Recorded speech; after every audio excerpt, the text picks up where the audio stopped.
Hi, this is Bob Papa, voice of the New York Football Giants, and this is the Big Blue UK and Ireland podcast.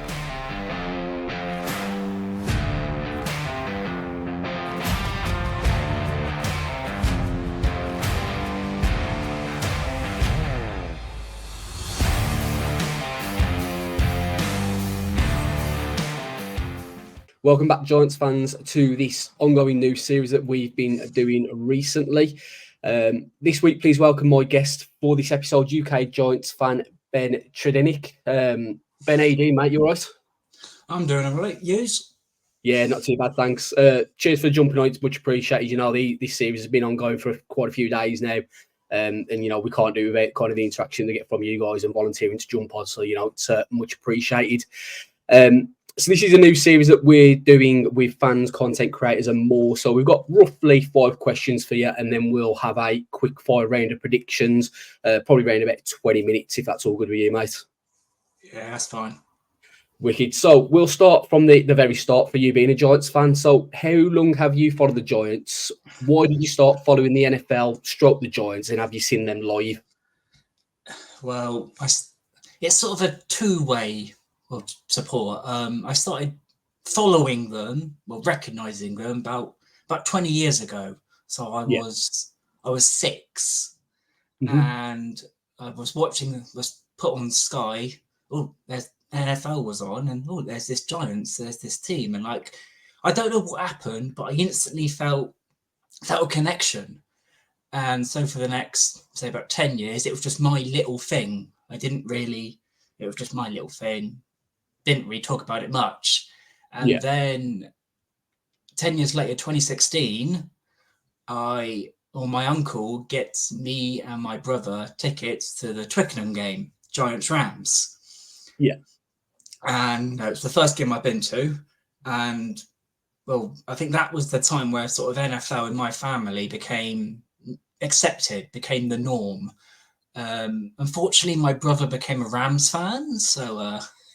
Unlucky for him. Yeah, he's had it better, I think. But yeah. So it's been 20 years of ups and 10 years of downs. And that Landon Collins pick 6, that's got to be one of the highlights. Yeah, I went nuts that time. Yeah, absolutely nuts. Exactly the same. We was on about that the other day on the podcast, and kind of all mentioned now, that's one of the highlights from the one of the best players that we've kind of all seen live. So is 2016 the only time you've ever seen him live, or were you looking up to go in 2022 for the Tottenham game? I went in 2022, and I loved it. Yeah, everything felt good. You know, we were hot. We were a good team at that point. I know it feels weird now, but we were good. I mean, I was surrounded by my people, you guys, my UK Giants fans, just everyone. And I would also like to say that the whole of Wisconsin came over for that weekend. And that was, when we were outnumbered, but it didn't feel hostile. You know, those Wisconsinites are lovely people. So it just enhanced it, gloating to those cheese-eating weirdos that, we're actually good this year. Yeah, definitely. And by the end of the game, it was Giants loud and proud. The Green Bay fans went a little bit quiet. So they did. So before we get into the current season, we're unfortunately just going to very briefly, hopefully, touch on kind of what happened last year. How would you sum up a season like last year? Can I swear? Yeah, it's fine. PG warning. Absolutely shit. Yeah. I mean, the worst thing is, though, I do sports writing as well, so I had to sort of write about that season.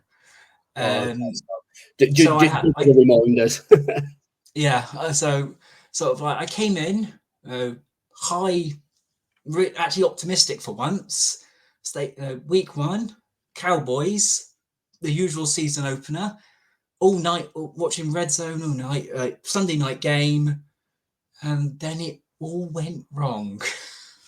40-0 in the rain. I mean, and I think that's the consensus for most Giants fans. If you ask any Giants fan about last year, the first thing they say is week 1. It just started there, and it just kind of won't even say snowballed. It was a bit more than snowballed from there. But everyone always mentions that as the starting point, as you rightly say.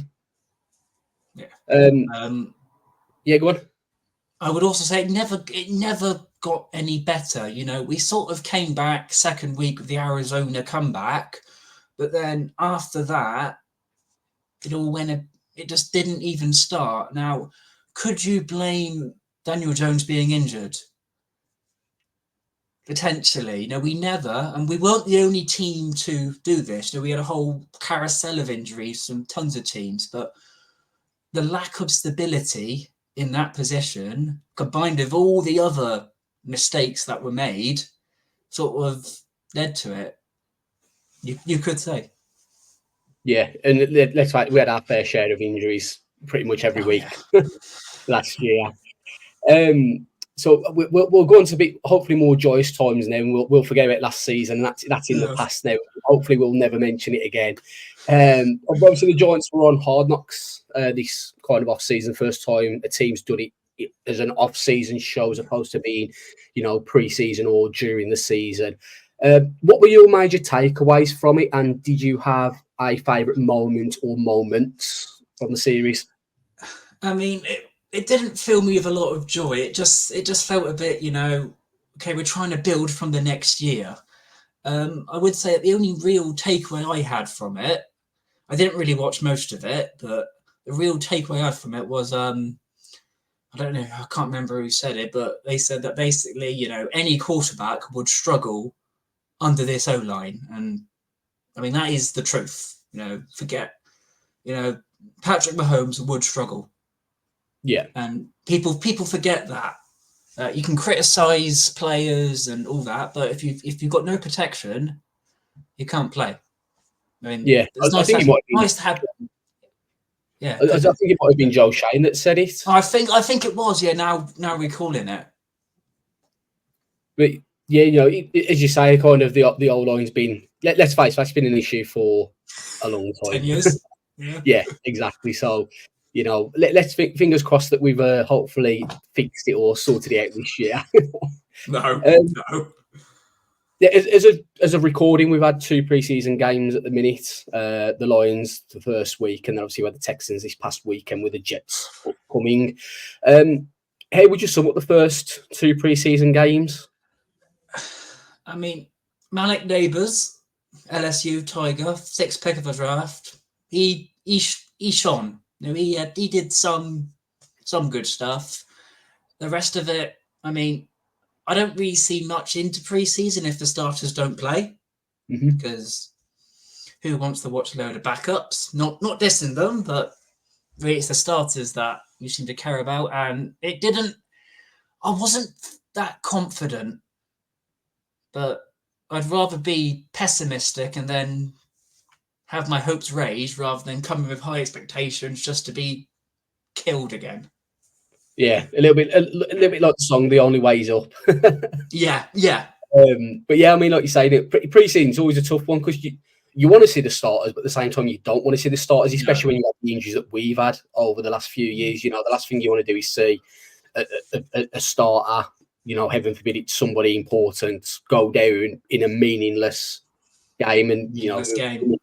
Yeah, we mean meaningless in the nicest possible way. Yeah. But, when, like I say, when we've had the injuries that we've had, it's something you definitely don't want to see. So without giving a prediction, because that's going to come a bit later on in regards to record prediction, what are your expectations and hopes for this coming season? Everyone remains healthy. I mean, that is the number one. We've had, as you just said, we've had injuries every single week for every single player, more or less, in the last couple of years. Just one season where everyone is healthy. I'm not going to, again, say a record, but I just want a decent finish, a respectable finish. I don't. An improvement. Just an improvement on mediocrity. Yeah. We've had plenty of that over the years. Oh, yes, we have. Although I think mediocrity might be a little bit a nice word to say some of the years. Yeah. I'll take mediocrity. Now, including both the draft and free agency, Who do you think will make the biggest impact for the Giants this coming season? Again, I have to go back to Malik Neighbours. I mean, he was fantastic in college, formed a brilliant partnership with Jaden Daniels. It was almost a bit like Joe Burrows and Chase Young, LSU, that kind of strong partnership. Yeah. Now, if he is used well, he will be fine.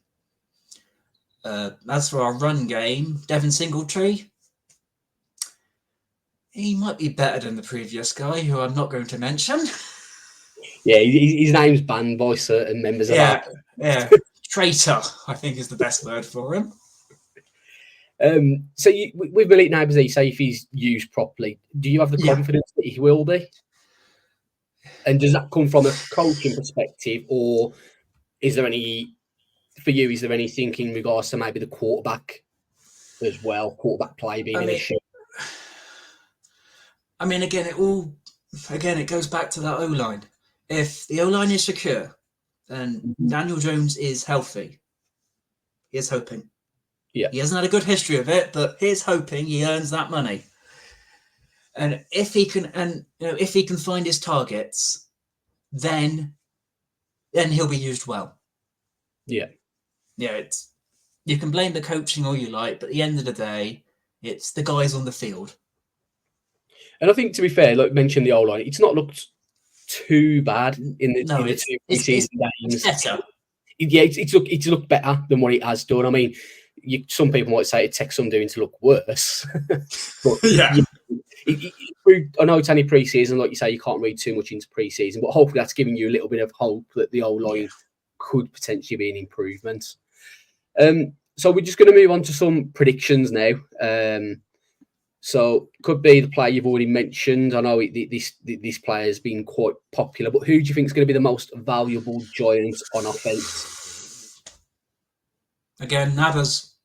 Yeah, you're not the first one to have said his name. Trust me, you're definitely not going to be. I think we've all got high hopes for him. Yeah. So Malik Neighbours on offense, and then who do you think is going to be the most valuable Giant on defense? He's been decent the last few years. I'm still thinking Kayvon Thibodeau.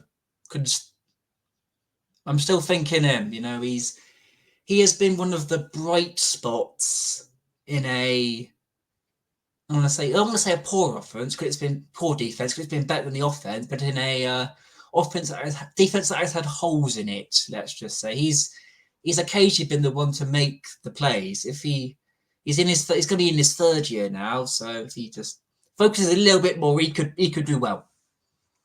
Do you think the acquisition of Brian Burns is hopefully going to benefit Thibodeau?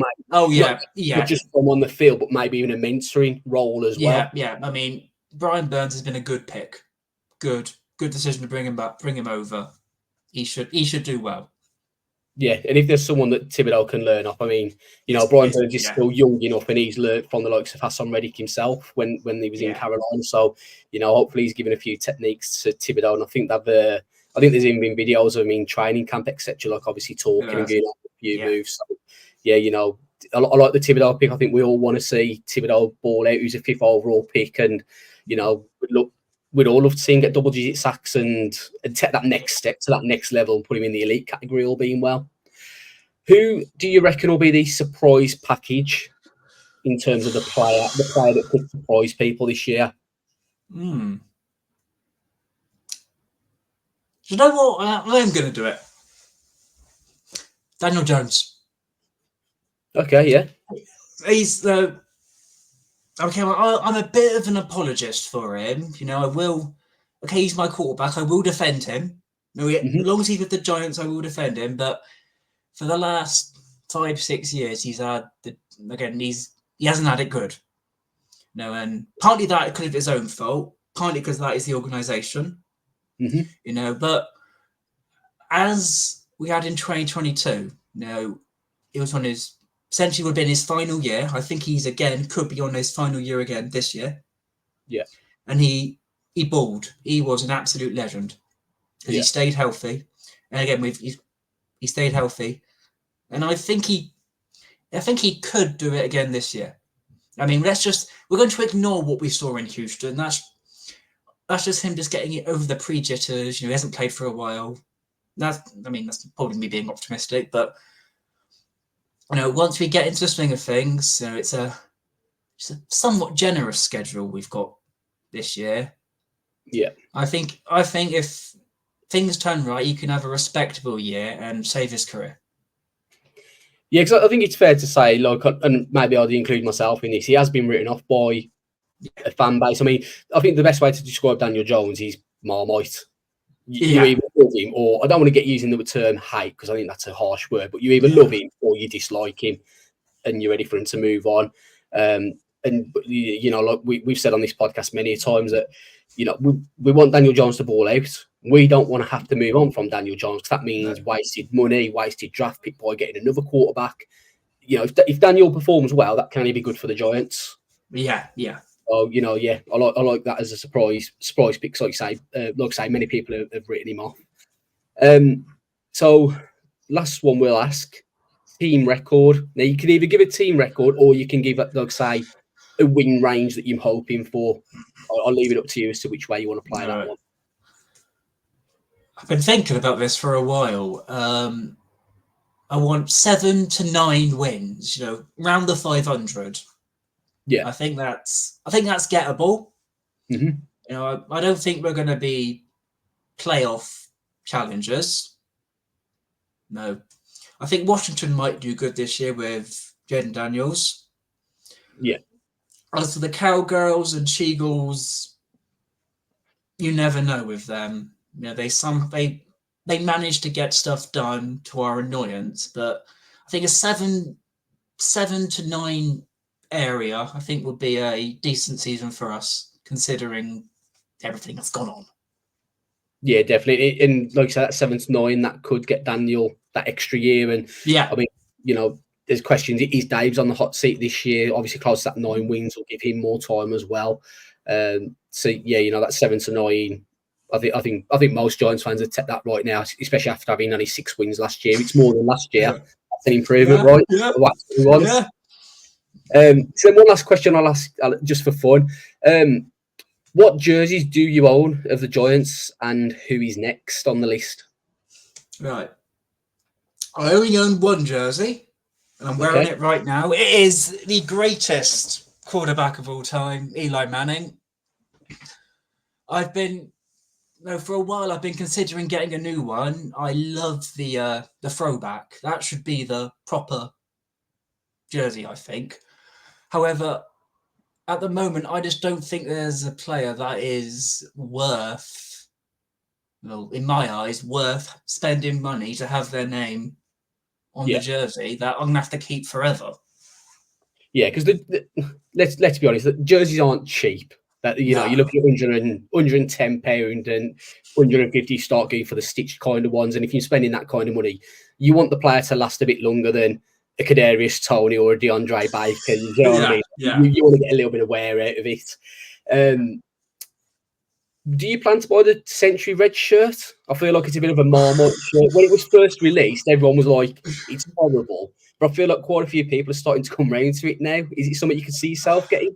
No, I don't like it. I don't like it. That's fair enough. I think a lot of people had that kind of thought, but I think now people have seen it on the players in person. It's some people have warmed to it kind of a little bit more.